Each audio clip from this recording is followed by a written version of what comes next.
कहीं ना कहीं इस वक्त की बड़ी खबर आ रही है कुलभूषण जाधव मामले पर। कुलभूषण जाधव मामले में पाकिस्तानी वज़ीर कानून का पार्लियामेंट में बयान। आईसीजे के फैसले को लागू करने का ऑर्डिनेंस लाना पड़ा।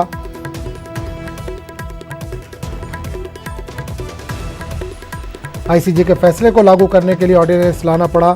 ना लाए तो हिंदुस्तान पाक को यूएन सलामती काउंसिल लेकर जाता। पाकिस्तान के वज़ीर कानून फरोग नसीम का ये बयान आया। तो इस वक्त की बड़ी खबर आ रही कुलभूषण जाधव मामले में पाकिस्तानी वज़ीर कानून का पार्लियामेंट में बयान। आईसीजे के फैसले को लागू करने के लिए ऑर्डिनेंस लाना पड़ा। ना लाते तो हिंदुस्तान पाक को यूएन सलामती काउंसिल लेकर जाता। पाकिस्तान के वज़ीर कानून फरोग नसीम का बयान।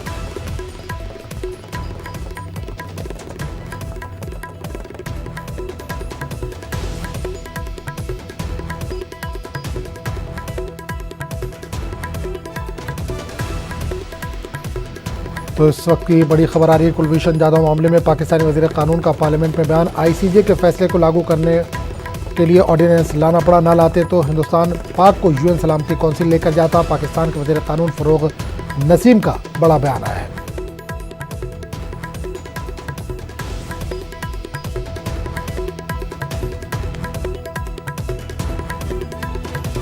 इस पूरे मामले पर बात करने के लिए हम सीधे रुक करेंगे दिल्ली का, जहां से नुमाइंदे शैलेंद्र वांगू इस वक्त जुड़े। मामले में एक और नया मोड़ आ रहा है। आईसीजे के फैसले को लागू करने के लिए जो पाकिस्तान में ऑर्डिनेंस लाया गया, पाकिस्तान के वजीर कानून का कहना है कि सलामती काउंसिल लेकर जाता है हिंदुस्तान, जिसकी वजह से उन्हें ये लाना पड़ा है।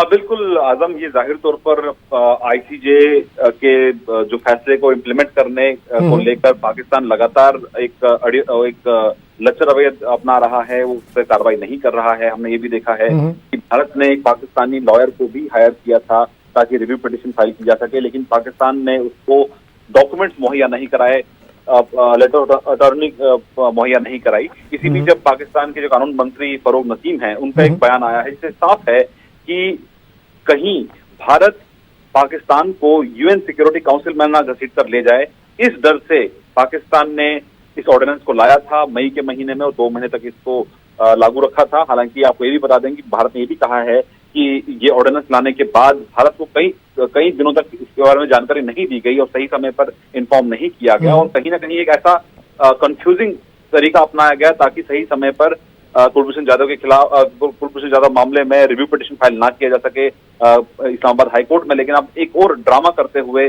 पाकिस्तान खुद ही चला गया है इस्लामाबाद हाईकोर्ट और कुलभूषण जाधव को रिव्यू पिटीशन फाइल करने के लिए। लेकिन कुल मिलाकर ये कहा जा सकता है कि कहीं ना कहीं इंटरनेशनल इमेज बचाने के लिए, अपनी इंटरनेशनल छवि बचाने के लिए पाकिस्तान आईसीजे के फैसले को कहने को उसको लागू कर रहा है। लेकिन अब जब खुद ही कानून मंत्री उनके बोल चुके हैं कि अगर हम नहीं करते तो भारत हमको यूएनएससी में ले जाता, तो जाहिर तौर पर ये सिर्फ फेयर ऑफ यूएनएससी है जिसके चलते पाकिस्तान ने ये ऑर्डिनेंस लाया।